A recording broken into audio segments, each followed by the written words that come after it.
In the last 24 hours, more than 91,000 COVID-19 tests have been reported for a total of almost 9.8 million tests here in Illinois. Today, we are reporting 8,322 new cases and 47 additional lives lost to COVID-19. This brings the total number of cases in Illinois to 664,620, including 11,552 lives lost. Overnight, in the hospitals across the state, 6,171 individuals were in the hospital with COVID-19, and of those, 1,206 were in the ICU and 635 were on ventilators. Last week, we communicated with hospitals that we wanted to make sure we had a fully accurate picture of how many patients could actually be cared for in hospitals across the state. And to do this, we worked with hospitals to fine-tune just how we're defining hospital availability and hospital capacity to appropriately capture staffing capabilities. As the number of people hospitalized with COVID-19 rises and healthcare workers themselves are unable to come to work, either because they themselves are infected or because they're in quarantine from being exposed, we can't look only at the number of empty beds, but also the ability of the hospital to staff those empty beds. But without doctors or nurses or respiratory therapists or other healthcare workers that can actually care for the patients, it really doesn't matter how many beds you have. So we're therefore defining bed availability as the number of inpatient beds available and not currently in use that a hospital attests can be staffed and ready for patient use within 4 hours. And similarly, hospital capacity is the number of inpatient beds available and currently in use that the hospital attests can be staffed and ready for patient use within 4 hours. Both the availability and the capacity, which we've made clear to hospital now needs to include staffing, are to be reviewed at least daily. Throughout this pandemic, the hospitals have been our great partners and allies. IDPH is currently working with the hospitals, the medical centers, doctors, nurses, and others in the healthcare profession to capture best practices and share them across the board as we continue to battle this pandemic. IDPH just recently hosted a webinar with pulmonary and critical care experts from Rush University Medical Center to share information about mechanical ventilation strategies as it relates to COVID-19 patients. IDPH has hosted many webinars during the response to COVID-19 to share lessons learned and best practices with medical practitioners across the state to ensure that we have the best care for all patients.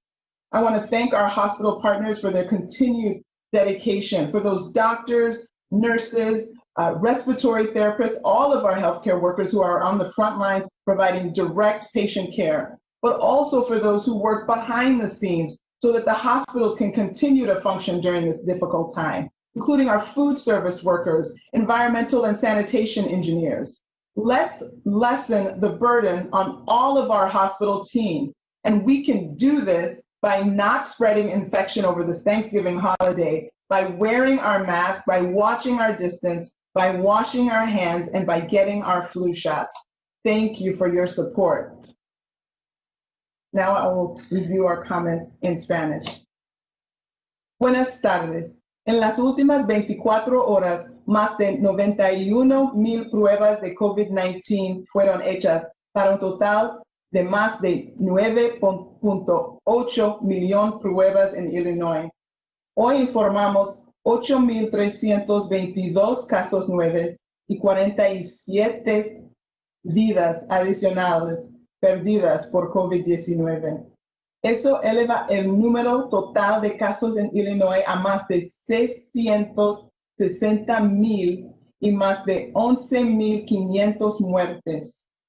Desde anoche, 6,171 personas estuvieron en el hospital con COVID-19 y de ellos 1,206 personas estaban en la unidad de cuidados intensivos y 603 35 pacientes estaban en ventiladores. La semana pasada comunicamos con hospitales para tener una idea precisa de cuántos pacientes podrían ser atendidos en los hospitales en todo el estado. Para hacer esto, trabajamos con los hospitales para ajustar cómo estamos definiendo la disponibilidad y la capacidad de los hospitales para capturar adecuadamente las capacidades del personal. A medida que aumenta el número de personas en el hospital con COVID-19 y los trabajadores de salud que no pueden ir a trabajar porque están enfermos o en cuarentena, no solo necesitamos observar el número de camas, sino también la capacidad de trabajadores. Sin médicos, sin enfermeras o otros trabajadores de salud que pueden atender a los pacientes en las camas, no importa cuántas camas tengamos.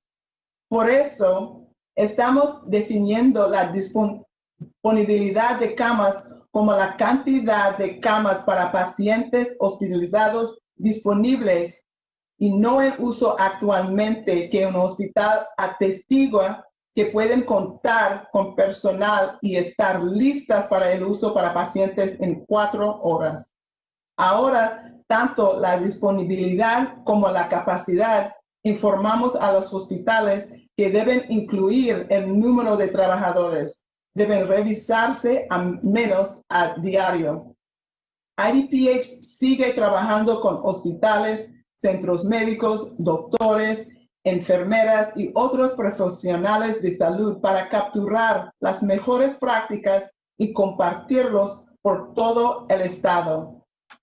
IDPH organizó recientemente un seminario web con expertos en cuidados intensivos y pulmonares del Centro Médico de la Universidad Rush para compartir información sobre las estrategias de ventilación mecánica en relación con COVID-19.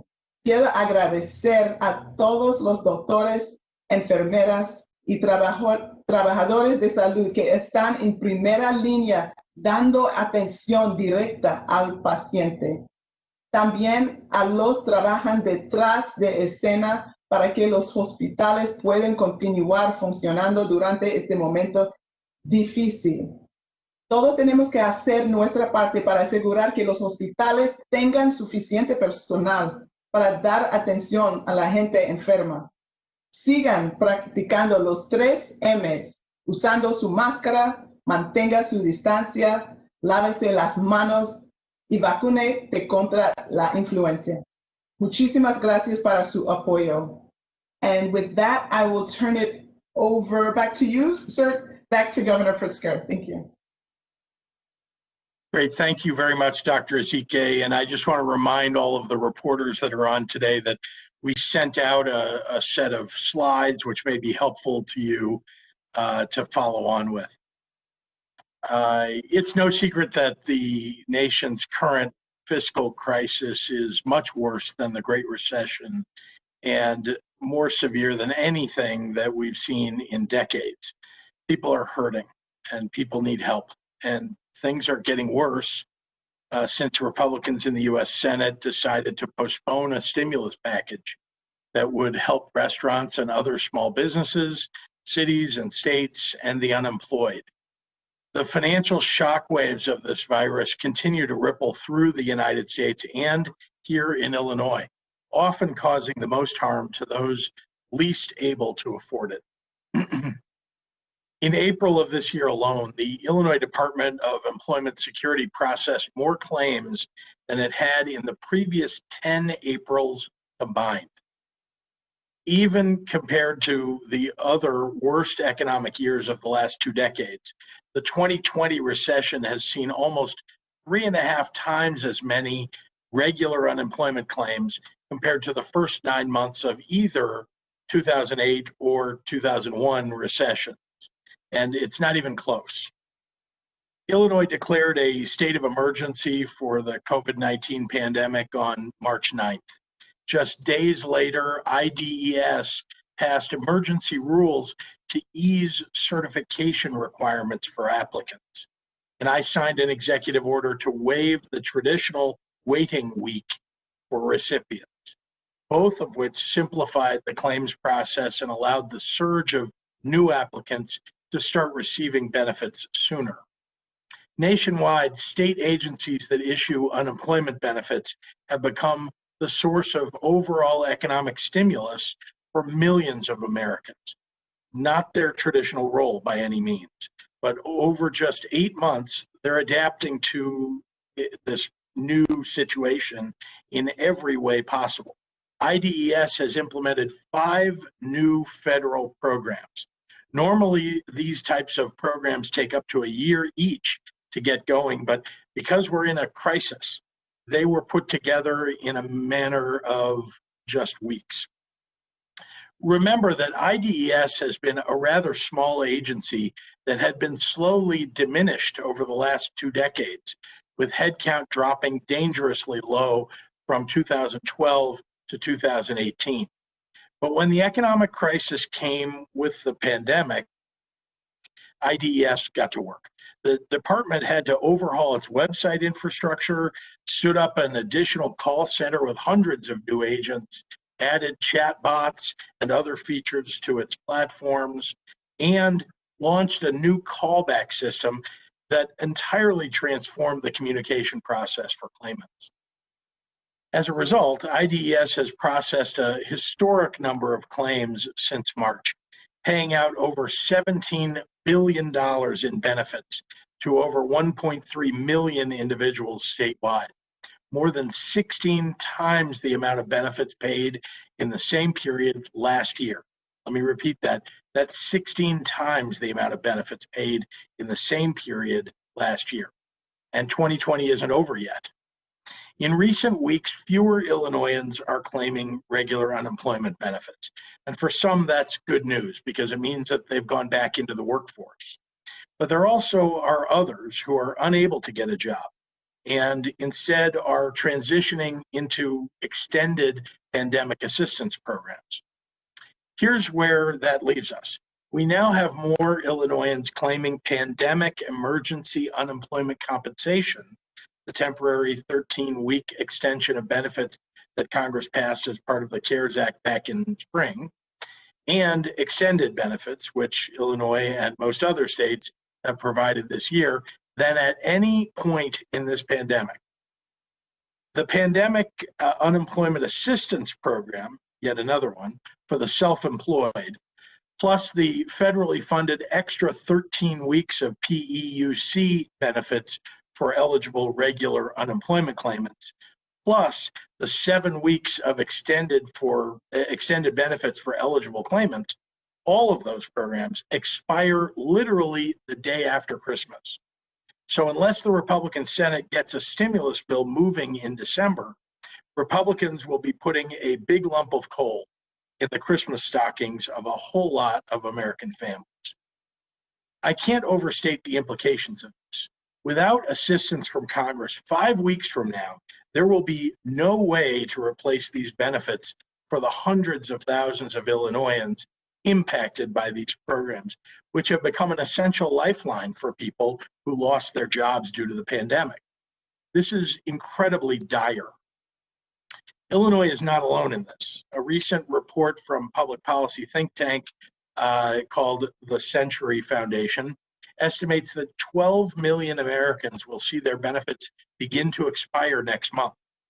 That's more than half of people currently receiving benefits nationwide. We have an estimated 4.4 million people in the US who have already maxed out on their unemployment support for this year.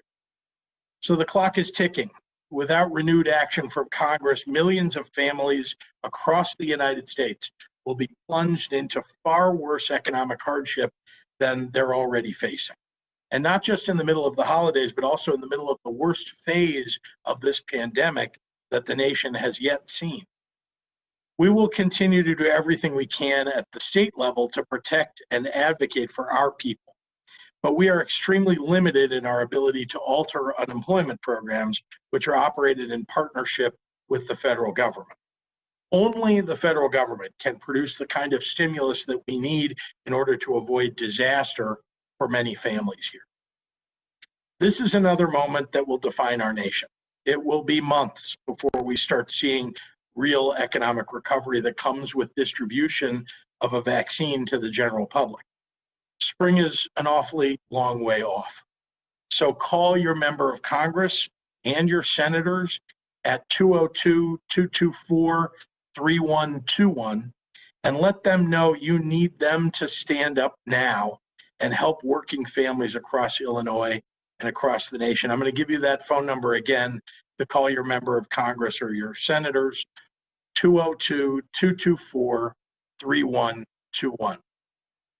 Thank you. And with that, I'm proud to hand it over to Acting Director of IDES, Kristen Richards, to talk more about what we've been able to do to support Illinoisans throughout this challenging period. Kristen? Thank you, Governor Pritzker. Thank you, Dr. Ezike and Attorney General Raoul, for the opportunity to join you today. As the governor mentioned, this pandemic is inflicting an unprecedented economic toll on working families across the state. I'm grateful for the opportunity to share some details about IDES's work to support Illinoisans unemployed through no fault of their own.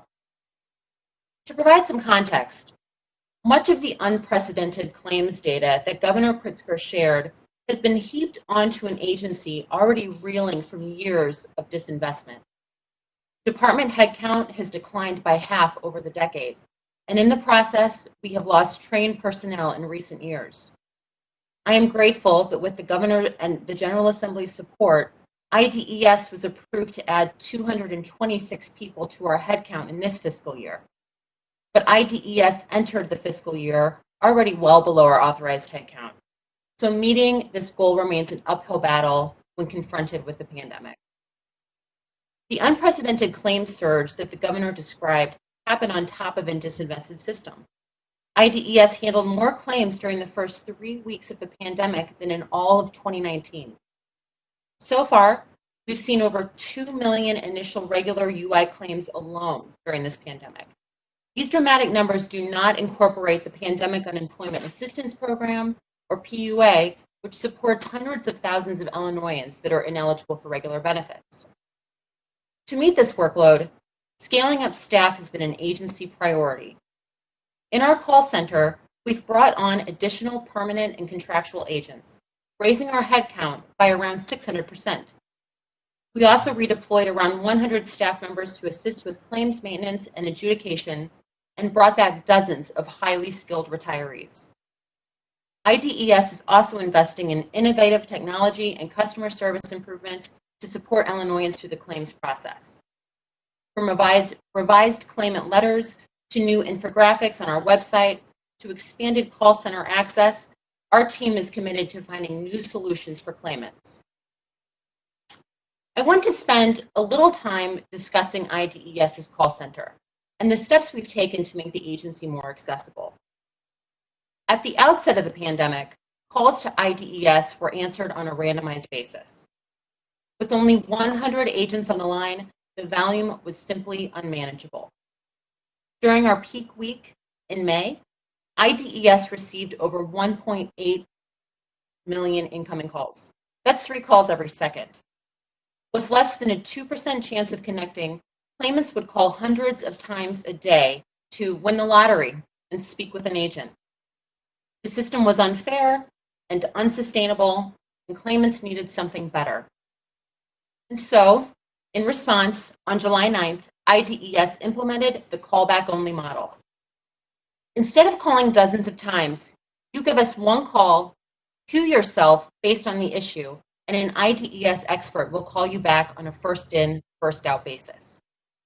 This brings order to the call center. Everyone is guaranteed to speak with an agent. In a sign of progress, we've completed over 1 million callbacks so far. And when it comes to wait times, our numbers are continuing to improve. For example, one of our queues focuses on certification, which is the biweekly process that establishes a claimant's continued eligibility. Certification is how benefits are paid. Our certification queue is now able to help more claimants, which dramatically lowers our outstanding calls.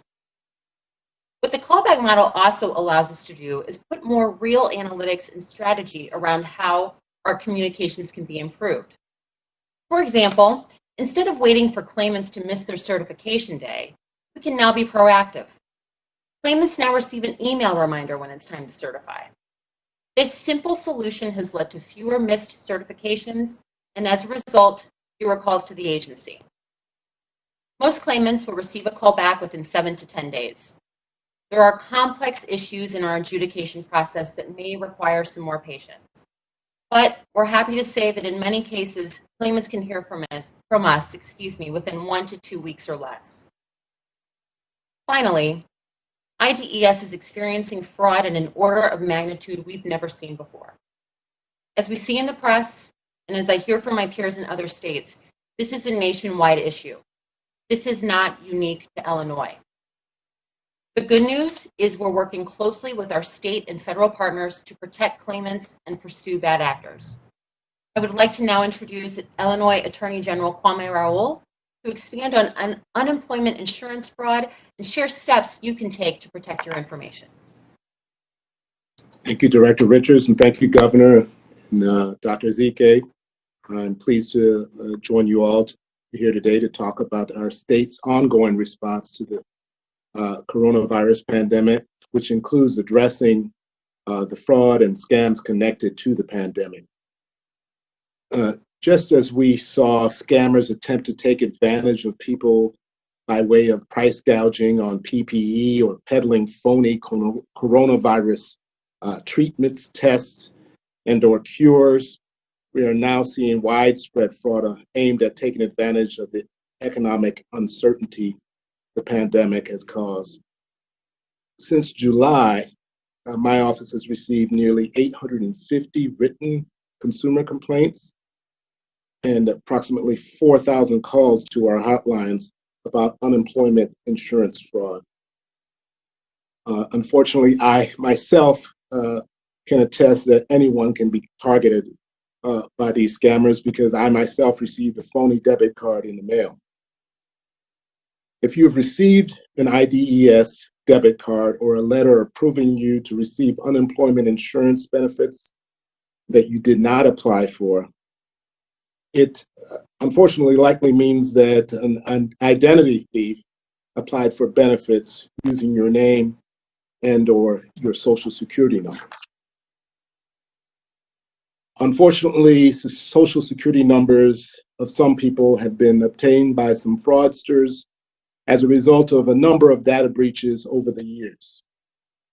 My office is committed to looking into this fraud and helping Illinois residents avoid being victims of identity theft.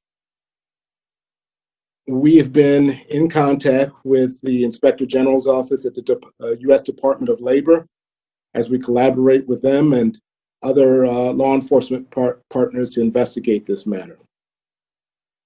These investigations can take time, and people need to act to protect their personal financial information now.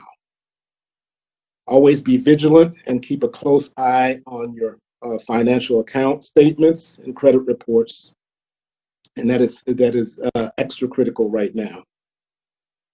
We advise taking the following steps to protect yourself if you think that your personal or financial information has been compromised. And these steps including monitoring your credit report. You can check your credit reports from the three major credit reporting agencies, Equifax, Experian, and TransUnion, for free once per week through April 2021 by visiting annualcreditreport.com. You should consider requesting a fraud alert by contacting one of the free nationwide credit bureaus. This places a flag on your credit reports for 1 year, which means potential credit grantors receive an alert telling them to request additional identification from someone applying for credit using your name. You should also consider placing a freeze on your credit report, which means that potential credit grantors will not be able to see your credit report unless you prove to them that you are who you claim you are and not an identity theft. In order to place a credit freeze, you must contact each of the 3 credit reporting agencies individually. And we have detailed information as to how to go about that on our Attorney General's website at illinoisattorneygeneral.gov. You should all obtain your free credit reports from annualcreditreport.com. And then after reviewing those, report any unauthorized accounts or inaccurate information to the credit reporting agencies. It's important to constantly review all financial accounts to make sure there aren't any irregularities that you don't recognize. And consider placing transaction alerts with your bank or financial institutions. Be vigilant for other unusual occurrences, such as receiving other debit or credit cards in the mail that you haven't applied for. And try to change your passwords on your financial accounts frequently. People can find more information on my office's websites, again, illinoisattorneygeneral.gov. And I also encourage to report any such identity theft or breaches to your accounts to the Identity Theft Hotline at 1-866-999-5630. You can contact us there for help and for more information. This time I'll turn it back to Governor Pritzker. Attorney General Raoul, and the same to our IDS director. And you guys will hang on. I think reporters may have questions for you. Jordan, you want to launch us? Yes, we'll start. Governor, we have a bunch of different questions, but we'll start with one common one that's come from a bunch of people: Amy Jacobson, Rachel Hinton, Jim Leach, WMAY. Why are we doing these briefings virtually this week? Well, as you know, I asked everybody last week, beginning Friday, as part of our Tier 3 resurgence mitigations, that if they work in an office setting, that if it's at all possible for them to work from home, they should do so. So I've asked my entire staff to do so. We have only a few people in the governor's office right now, but everybody's been working all day and will continue to this week from home. All right, Jim Haggerty at the Rockford Advocate. Governor, at least one Rockford hospital is utilizing beds left over from McCormick Place. What is the status of the rest of those beds, and will there be more available if hospitals need them? If you're actually asking about the physical beds themselves, quite a number of beds were made available to us, and we've provided them wherever they might be needed. I do want to remind you that for most hospitals, it's not so much a matter of the physical bed that they need in order to expand their capability, but rather staff to be able to staff the number of rooms and beds in the hospital. So we're going to continue to try to be responsive to all the hospitals across the state that ask us for any resources. And I don't know if Dr. Ezike has anything else to add to that. Nope. Okay. We'll move on. Peter Hancock at Capital News Illinois. This is for Dr. Ezike. The FDA granted emergency use authorization over the weekend for a pair of antibody treatments for COVID-19. Are there plans to introduce this in Illinois, and how long will it take to ramp up production to make this widely available? Right. So we know that the bamlanivimab is a monoclonal antibody that did get EUA approval. The government has already provided us over about 8,500 doses. We have teams that are working right now to discuss the equitable distribution of this very important resource. We're going to make sure that in terms of communication that the public is aware of this resource and who are the appropriate candidates. This is for high-risk individuals, older individuals, people with comorbid conditions that would potentially have a worse course. And so this infusion is to be given early in the infection to help prevent any hospitalization.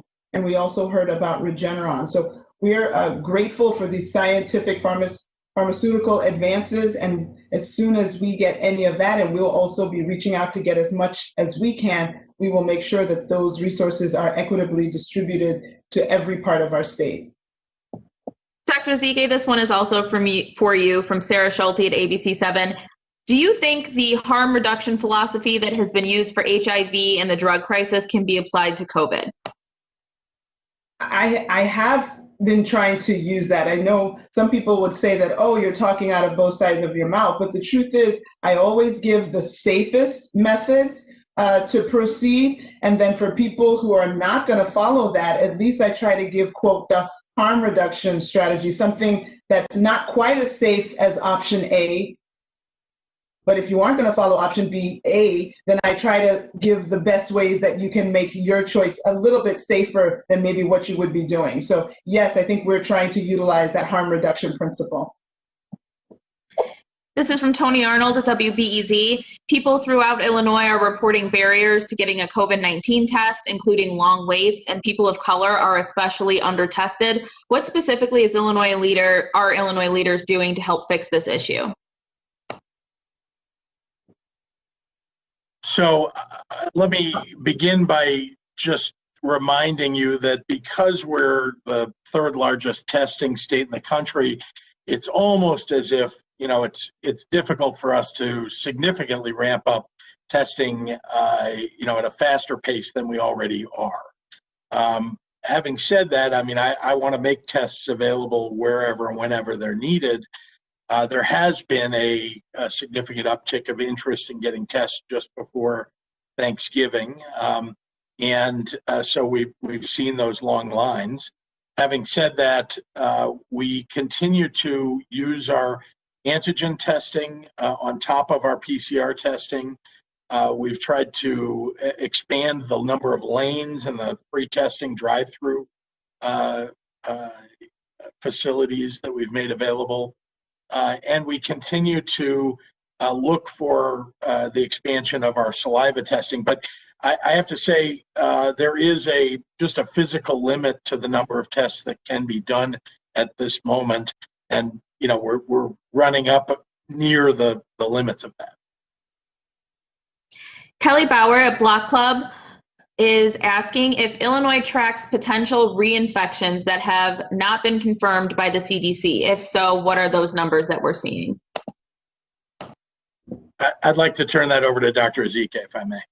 Okay, so the CDC criteria for having a reinfection means that you have documented confirmed infection and we're able to isolate that specimen from the first infection and then have the same on the second. I don't think we have any cases in Illinois of documented infection, but I know across the country there have been clear cases of documented reinfection. Per the definition, it's not considered reinfection unless it's outside of 90 days from that initial infection. And so that's just another important piece of the puzzle to understand when we talk about reinfection versus is it sequelae of that first primary infection.